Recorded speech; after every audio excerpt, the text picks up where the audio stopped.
আল্লাহ তাআলা হেদায়েতের রাস্তায় টানছে, শয়তান জাহান্নামের দিকে টানছে। ঘোষণা দেয়া হলো মক্কায়, মুহাম্মদের মাথা কেটে এনে দিলে এত এত স্বর্ণ মুদ্রা দেয়া হবে। ওমরে ফারুক রাজি হয়ে গেলেন। নাঙ্গা তলোয়ার নিয়ে বিশ্বনবীর মাথা কাটার জন্য ছুটলেন। নাউজুবিল্লাহ পড়বেন না? বনু জাহরা গোত্রের এক লোক বলে, আইনা ইয়া আমার, কই যাও? মুহাম্মদের মাথা কাটতে যাই। আরে মুহাম্মদের মাথা কাটতে যাও?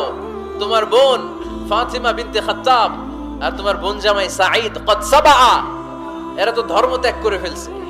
এটা তো আমাদের ধর্ম ত্যাগ করে মুহাম্মদের ফলোয়ার হয়ে গেছে।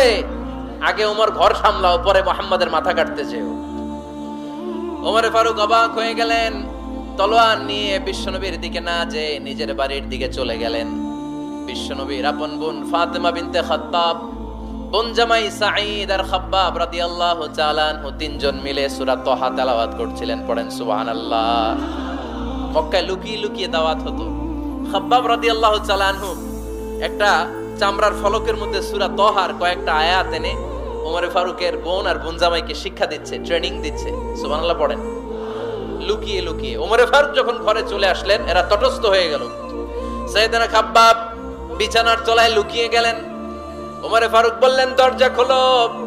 ফাতিমা বিনতে খাত্তাব দরজা খোলার পরে নির্মম ভাবে সাইয়েদনা ওমর রাদিয়াল্লাহু তাআলা আনহু বোনের গায়ে আঘাত শুরু করে দিল।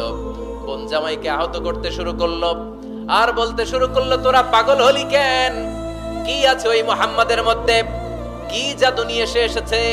সে যাই বলে লোকজন পাগল হয়ে যায়, সবাই তার উপর কালিমা পড়ে ঈমান এনে ফেলে। কি এমন জিনিস তোদের কাছে আছে যেটা দেখে মুহাম্মদকে তোরা ভালোবাসলি? কি আছে? কি পড়তেছিলি আমারে দেখা। ফাতেমা বলে, ইন্নাকা রিজসুন লা ইয়ামাসসুহু ইল্লাল মুতাহহারুন। ও আমার ভাই ওমর, তুমি নাপাক। তুমি কি? লা ইয়ামাসসুহু ইল্লাল মুতাহহারুন, পবিত্রতা অর্জন না করে এই কোরআন ধরা যায় না। সুবহানাল্লাহ পড়েন। ওমর ফারুক গোসল করে আসলেন, কারণ ধাক্কা তো আগে কয়েকটা খাইছে। কথা বোঝেন নাই বোধহয়? প্রথমে দোয়ার ধাক্কা, পরে কোন সূরা দিয়ে ধাক্কা? হাক্কা দিয়ে ধাক্কা। 3 নম্বরে এখন আরেকটা ধাক্কা খাবে। গোসল করে আসলেন। ফাতিমা বিনতে খাত্তাব বললেন, গোসল যখন করে এসেছেন, এই নেন। ওমর ফারুক এবার চামড়ার কাপড়ের মধ্যে সূরা তাহার প্রথম আয়াতের দিকে নজর করলেন। নজর করেই কোরআনের প্রেমে পড়ে গেলেন। পড়েন সুবহানাল্লাহ। ওমর ফারুক পড়তে আরম্ভ করলেন, তাহা মা আনজালনা আলাইকাল কুরআনা লিতাশকা ইল্লা তাযকিরাতাল লিমান ইয়াখশা তানজিলাম মিম্মান খালাকাল আরদা ওয়াস সামাওয়াতিল উলা। সুবহানাল্লাহ পড়েন। উনি পড়তে আরম্ভ করলেন, তাহা মা আনজালনা আলাইকাল কুরআনা লিতাশকা, এই কোরআনকে আমি তোমাদের হতভাগ্য জাতি হিসেবে দুনিয়ায় থাকার জন্য পাঠাই নাই। এটা রব্বুল আলামিনের পক্ষ থেকে এসেছে। যারা রবকে ভয় করে তাদের জন্য আছে উপদেশ।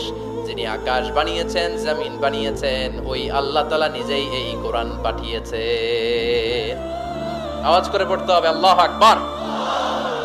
উনি খুব ভালো আরবি জানতেন। সূরা তাহা পড়ার পরে আর ধৈর্য ধারণ করতে পারে না। ওমর ফারুক ছোট্ট বাচ্চার মতো কান্না শুরু করে দিলেন। আল্লাহু আকবার।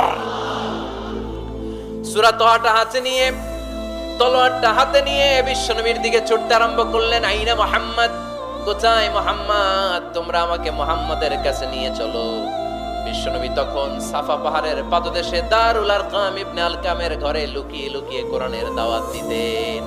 ওমর ফারুককে পাগলের মতো ছুটে আসতে দেখে বিশ্বনবীর চাচা হামজা ইবনে আব্দুল মুত্তালিব বলল, নবী আপনি পালান। ওই যে খাত্তাবের বেটা ওমর আপনাকে অপমান করার জন্য, আক্রমণ করার জন্য তেড়ে এসেছে। সাহাবীরা বললেন, নবী আপনি পালিয়ে যান, আমরা সামাল দেব। বিশ্বনবী বললেন, না আমি পালাবো না, বরং তোমরা সরে যাও। ওমর ইবনুল খাত্তাবকে আমার দরবার পর্যন্ত আসতে দাও। আমার তো মনে হচ্ছে ওই যে তাহাজ্জুদের নামাজ শেষে চোখের পানি ছেড়ে যে আমি আল্লাহর কাছে দোয়া করেছি, আজকে আমার ওই দোয়াটা কবুল হতে শুরু করেছে। আমার তো মনে হচ্ছে আমার ওই দোয়া কবুল হবে, আসতে দাও। ওমর ফারুক এসে বললেন, আশহাদু আল্লা ইলাহা ইল্লাল্লাহ ওয়া আশহাদু আন্না মুহাম্মাদান আবদুহু ওয়া রাসূলুহু। আমি সাক্ষ্য দিলাম আল্লাহ ছাড়া কোনো ইলাহ নাই, নিশ্চয় আপনি আল্লাহর প্রেরিত বান্দা এবং রাসূল। পড়েন